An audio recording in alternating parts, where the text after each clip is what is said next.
തമിഴ്നാട്ടിലെ കർഷകർക്കായി വൻ ജനപ്രിയ പ്രഖ്യാപനവുമായി മുഖ്യമന്ത്രി വിജയ്. സംസ്ഥാനത്തെ സഹകരണ ബാങ്കുകളിൽ നിന്ന് കർഷകർ എടുത്ത 75,000 രൂപ വരെയുള്ള കാർഷിക വായ്പകൾ പൂർണ്ണമായും എഴുതിത്തള്ളുമെന്ന് അദ്ദേഹം നിയമസഭയിൽ അറിയിച്ചു. 75,000 രൂപയ്ക്ക് മുകളിലും 1,00,000 രൂപ വരെയുമുള്ള വായ്പകൾക്ക് 75,000 രൂപ വരെ ഭാഗിക ഇളവും സർക്കാർ അനുവദിച്ചിട്ടുണ്ട്. വിജയ് സർക്കാരിന്റെ ഈ സുപ്രധാന തീരുമാനം സംസ്ഥാനത്തെ 13.34 ലക്ഷം കർഷകർക്ക് നേരിട്ട് പ്രയോജനം ചെയ്യുമെന്നാണ് കണക്കാക്കുന്നത്.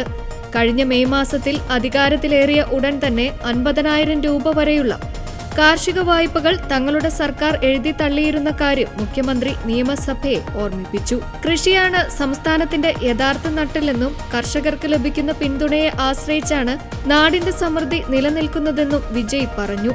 കടുത്ത സാമ്പത്തിക പ്രതിസന്ധികൾക്കിടയിലും കർഷകർക്കായി 953.6 കോടി രൂപയുടെ അധിക ധനസഹായം അനുവദിക്കാൻ സർക്കാർ തീരുമാനിച്ചതായി അദ്ദേഹം വ്യക്തമാക്കി. കർഷകരുടെ കടബാധ്യതകൾ കുറയ്ക്കാനും കാർഷിക മേഖലയ്ക്ക് പുതിയ ഉണർവ് നൽകാനും ഈ വായ്പാ ഇളവുകളിലൂടെ സാധിക്കുമെന്നാണ് വിലയിരുത്തപ്പെടുന്നത്.